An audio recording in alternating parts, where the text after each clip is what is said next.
आइए अब हम नेक्स्ट न्यूमेरिकल की बात करते हैं। नेक्स्ट न्यूमेरिकल है आपका a block of weight 20 Newton.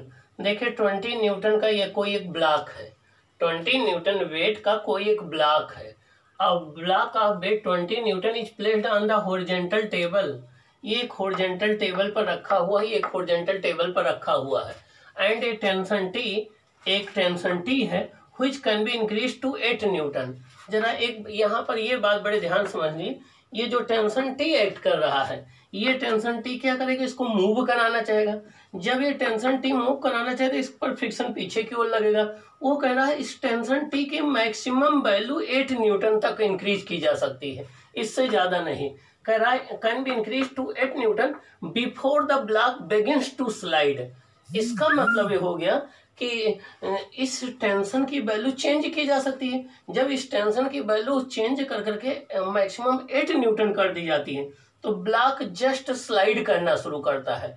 इसका मतलब ये हुआ कि ये 8 न्यूटन जो दिया गया है वो आपका लिमिटिंग फ्रिक्शन दिया गया है इस ब्लॉक और फ्लोर के बीच में। आगे क्या कह रहे हैं, is slide is applied as shown in the figure. A force of 4 newton keeps the block moving at constant speed once it has been set in motion। अगर एक बार ये मोशन में आ गया तो इस पर कौन सा फ्रिक्शन लगेगा, काइनेटिक फ्रिक्शन लगेगा। किधर लगेगा, पीछे की ओर लगेगा।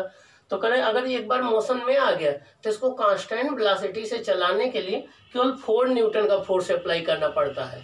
इसका मतलब ये हो गया कि जो 4 न्यूटन दिया गया है ये आपको काइनेटिक फ्रिक्शन दिया गया है, और ये जो 8 न्यूटन दिया गया है ये स्टैटिक फ्रिक्शन दिया गया है। आइए देखें, find the coefficient of static friction and kinetic friction.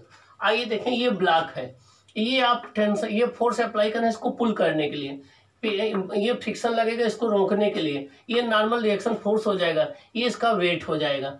अब जब तक इस टेंशन टी की वैल्यू, ये फ्रिक्शन फोर्स की मैक्सिमम वैल्यू हो सकती है लिमिटिंग फ्रिक्शन के बराबर, ये तो जब तक टेंशन की वैल्यू लिमिटिंग फ्रिक्शन के बराबर नहीं हो जाएगी तब तक ये ब्लॉक नहीं मूव करेगा। और वो कह रहा है कि टी की मैक्सिमम वैल्यू कितनी है, 8 न्यूटन है। तो और उस पर ब्लॉक जस्ट चलने की कंडीशन में आ जाता है, चलता नहीं है। तो अगर हॉरिजॉन्टल इक्विलिब्रियम के लिए T minus F X max, ये maximum limiting friction equal to M into A, acceleration 0 क्योंकि अभी ब्लॉक चला नहीं है। जब तक आप यहाँ 8 न्यूटन का फोर्स अप्लाई कर रहे हैं तब तक जस्ट चलने की सिचुएशन में आ रहा, चला नहीं है, इसका तो वो 8 न्यूटन लिमिटिंग फ्रिक्शन है। तो यहाँ से T equal to F S max equal to होता है mu S into M G, mu S हो जाएगा T upon M G. T दिया गया है मैक्सिमम कितना, 8 न्यूटन, एम जी कितना है 20, तो आ जाएगा 0.4। तो कोफिशिएंट ऑफ स्टैटिक फ्रिक्शन आ जाएगा ब्लॉक और सरफेस के बीच में 0.4। काइनेटिक फ्रिक्शन में ये आप 4 न्यूटन का फोर्स अप्लाई कर रहे हैं, ये ब्लॉक मोशन में है तो इस पर काइनेटिक फ्रिक्शन पीछे की ओर लग रहा होगा। एफ माइनस एफ के इक्वल टू एम इंटू ए 0 है क्योंकि कांस्टेंट वेलोसिटी चल रहा, तो एफ इक्वल टू क्या आ जाएगा एफ के, और एफ के होता है mu K into N equal to mu K into M G, तो म्यू के आ जाएगी एफ के अपॉन एम जी। तो कि एफ के कितना है 4/20, तो 0.2 न्यूटन। तो kinetic coefficient of kinetic friction होगा 0.2 Newton, coefficient of static friction होगा 0.4 न्यूटन। देखिए कोफिशिएंट ऑफ स्टैटिक फ्रिक्शन की वैल्यू ज्यादा है, कोफिशिएंट ऑफ काइनेटिक फ्रिक्शन की वैल्यू कम होती है। इसका मतलब स्टैटिक फ्रिक्शन की वैल्यू काइनेटिक फ्रिक्शन से कम होती है, सॉरी स्टैटिक फ्रिक्शन की वैल्यू काइनेटिक फ्रिक्शन से ग्रेटर होती है। ओके, तो यहाँ पर इस क्वेश्चन में 2 बात आपको क्लियर हुई। एक बात ये क्लियर हुई कि ये टेंशन जो इंक्रीज होते होते मैक्सिमम ये 8 न्यूटन तक इंक्रीज हो सकता है, और वो कह रहा है 8 न्यूटन पर जस्ट वो स्लाइड करने वाला होता है। इसका मतलब ये 8 न्यूटन इन्होंने लिमिटिंग फ्रिक्शन की वैल्यू दे दी गई। और ये कह रहे हैं कि जब एक कांस्टेंट वेलोसिटी से चलाने के लिए ब्लॉक को इस पर 4 न्यूटन का फोर्स अप्लाई करना पड़ता है, तो 4 न्यूटन जो दे दिया गया वो आपको काइनेटिक फ्रिक्शन दे दिया गया।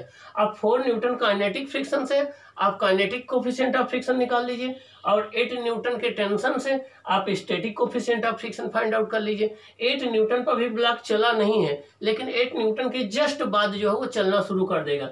जैसे जैसे टेंशन इंक्रीज करेंगे ये फोर्स ऑफ फ्रिक्शन इंक्रीज होता जाएगा, और इसकी एक मैक्सिमम वैल्यू लिमिटिंग फ्रिक्शन के बराबर होगी, उससे ज़्यादा ये नहीं इंक्रीज करेगा। अगर उसके बाद भी इसको इंक्रीज कर देंगे तो ये ब्लॉक चलना शुरू कर देगा। ओके, तो यहाँ से म्यू एस निकल आएगा, यहाँ से म्यू के निकल आएगा, दोनों आपका कैलकुलेट हो जाएगा। ये रहा क्वेश्चन नंबर 3। ओके, अब हम देखते हैं नेक्स्ट क्वेश्चन किस कॉन्सेप्ट पर बेस्ड है, उससे आपको कौन सी कॉन्सेप्ट मिलेगी, उससे क्या आप क्वेश्चन कर पाएंगे उसको देखते हैं।